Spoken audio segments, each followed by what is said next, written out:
Good morning students. Today we will read remaining part of lesson 5 of history. In this part we will read about changes in agriculture यानी कि उस time में खेती करने के कौन कौन से तरीके डेवलप हुए, क्या क्या चेंजेस आए उनमें, और हम दो महान राज्यों के बड़े राज्यों के बारे में पढ़ेंगे बहुत डिटेल से, Magadha and Vajji. Now we will read in detail from our book. Changes in agriculture, कृषि में परिवर्तन. There were two major changes in agriculture around this time. One was the growing use of iron plowshares. This meant that heavy clay soil could be turned over better than with a wooden plowshare, so that more grain could be produced. Second, people began transplanting paddy. This meant that instead of scattering seed on the ground from which plants would sprout, saplings were grown and then planted in the fields. This led to increased production as many more plants survived. However, it was back-breaking work. Generally, slave men and women and landless agricultural laborers had to do this work. इस युग में कृषि के क्षेत्र में दो बड़े परिवर्तन आए.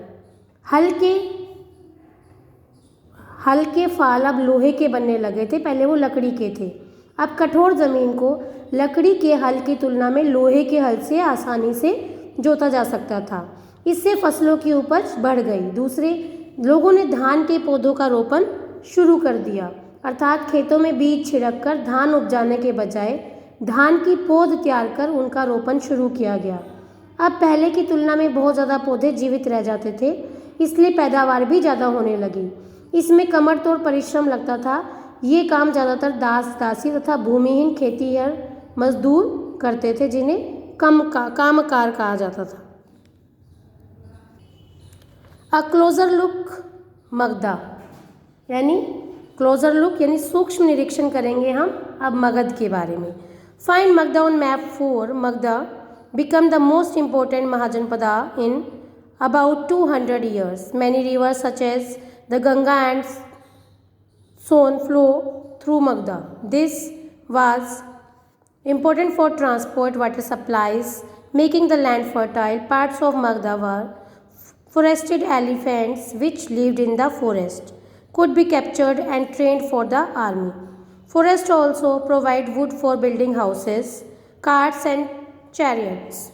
Besides, there were iron ore mines in the region that could be tapped to make strong tools and weapons. मानचित्र 4 में आप मगध को ढूंढो. लगभग 200 सालों के भीतर मगध सबसे महत्वपूर्ण जनपद बन गया. गंगा और सोन जैसी नदियां मगध से होकर बहती थी. ये यातायात, जल वितरण और ज़मीन को उपजाऊ बनाने के लिए महत्वपूर्ण थी. मगध का एक हिस्सा जंगलों से भरा था.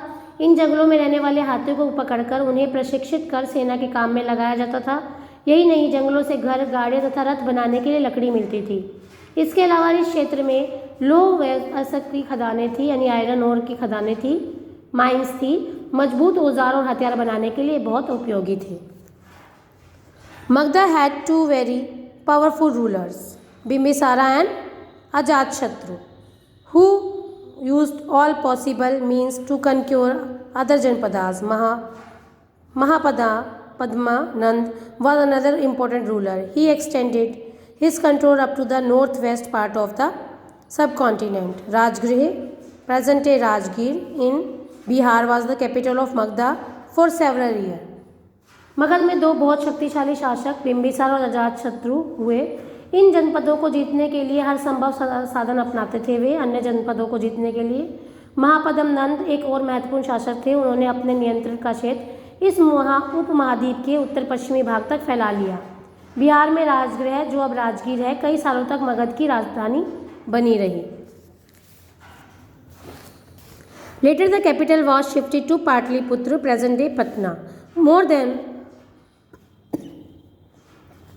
2300 years ago, a ruler named Alexander, who lived in Macedonia in Europe, wanted to become a world conqueror. Of course, he did not conquer the world, but did conquer parts of Egypt and West Asia, and came to the Indian subcontinent, reaching up to the banks of the Beas. When he wanted to march further, eastward. His soldiers refused.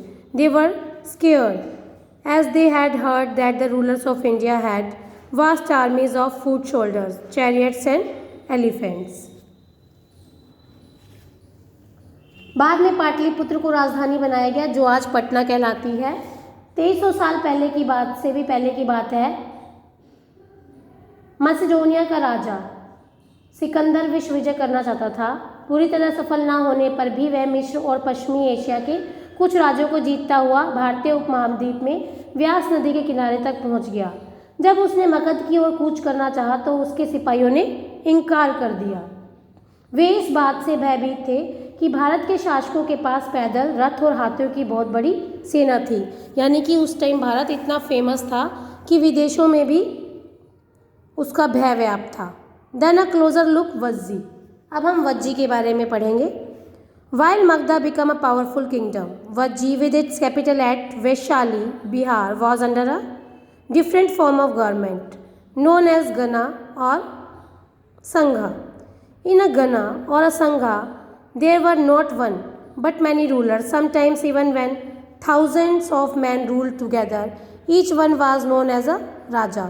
These Rajas performed rituals together.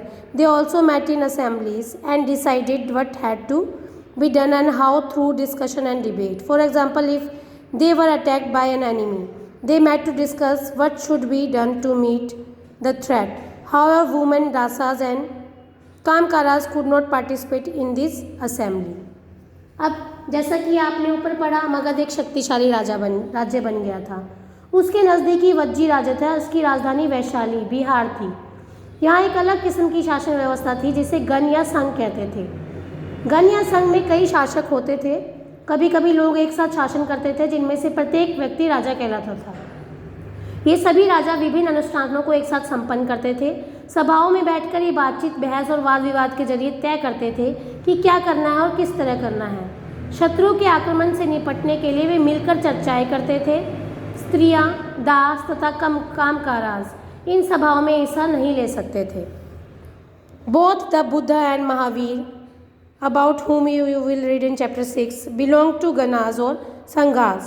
Some of the most vivid descriptions of life in the Sanghas can be found in Buddhist book. Buddha तथा महावीर दोनों ही गण या संघ से संबंधित थे। बौद्ध साहित्य के में संघ के जीवन का बहुत ही सजीव वर्णन मिलता है। Rajas of powerful kingdoms tried to conquer the Sanghas. Nevertheless, these lasted for a very long time, till about 1500 years ago, when the last of Ganas or Sanghas were conquered by the Gupta ruler, about whom you will read in chapter 10. कई शक्तिशाली राजा इन संघों को जीतना चाहते थे। इसके बावजूद उनका राज्य अब से लगभग 1500 साल पहले तक चलता रहा। उसके बाद गुप्त शासकों ने गण और संघ पर विजय प्राप्त कर उन्हें अपने राज्य में शामिल कर लिया। और इसके बारे में तुम चैप्टर 10 में पढ़ोगे।